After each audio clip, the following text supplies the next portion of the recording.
गोकुल का सुबह का समय था।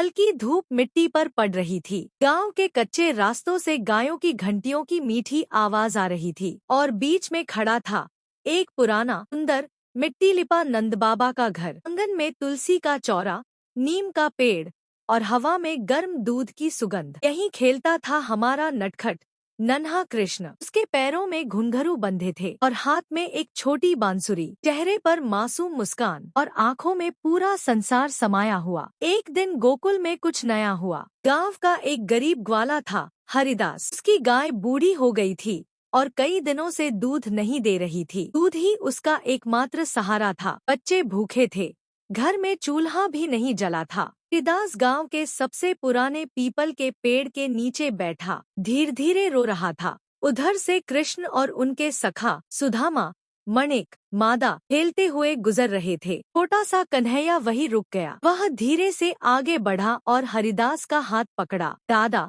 तुम रो क्यों रहे हो? हरिदास ने आंसू पोंछे और कहा, लाला, मेरी गाय अब बूढ़ी हो गई, दूध नहीं देती, बच्चे भूखे हैं, पर मैं कुछ कर भी नहीं सकता। कन्हैया की बड़ी बड़ी आंखें उदास हो गईं। वह चुप रहा, पर उसके भीतर कुछ बदलने लगा था। उस रात का चांद। उस रात गोकुल शांत था। नंद बाबा के पुराने घर की छत पर हवा धीरे धीरे चल रही थी। कृष्ण छत पर बैठे बांसुरी बजा रहे थे, पर आज उनकी धुन हमेशा वाली नटखट नहीं थी। आज वो गहरी, उदास और कोमल थी। माँ यशोदा ऊपर आई। कन्हैया, क्या हुआ? तू ऐसे चुप क्यों है? कृष्ण नीचे देखने लगे। मैया, हरिदास के घर आज चूल्हा नहीं जला, उसके बच्चे भूखे हैं, मुझे अच्छा नहीं लग रहा। यशोदा ने उन्हें प्यार से गले लगा लिया। बेटा, दुनिया में कई दुख हैं, तू अकेला क्या कर लेगा? लेकिन कृष्ण माँ के कंधे पर सिर रखे धीरे से मुस्कुराए। मैया, मैं छोटा हूँ, पर मेरा दिल छोटा नहीं। सारे गांव में सब सो चुके थे, पर कृष्ण की आंखों में नींद नहीं थी। वह चुपके से उठे, आंगन में खड़े नंद बाबा की बुजुर्ग गाय सुरभि के पास गए, उसके सिर पर हाथ फेरा और बोले, माँ, आज थोड़ी मदद चाहिए। गाय ने धीरे से आवाज दी। कन्हैया मुस्कुराए और एक अजीब सी दिव्य शांति वहाँ फैल गई। कृष्ण ने सुरभि के थन पर हाथ रखा और कहा, आज हरिदास के घर जा, उसे आशा दे, उसके बच्चों को भूखा मत रहने दे। अगली सुबह गोकुल में चमत्कार। सूरज उगा, पंछियों की आवाज आई और गांव की औरतें मटकों में पानी भर रही थी। हरिदास गाय को बाहर बांध रहा था। आज भी उसकी उम्मीद खत्म हो चुकी थी, लेकिन तभी गाय ने अचानक इतनी मात्रा में दूध देना शुरू कर दिया, जितना उसने महीनों से नहीं दिया था।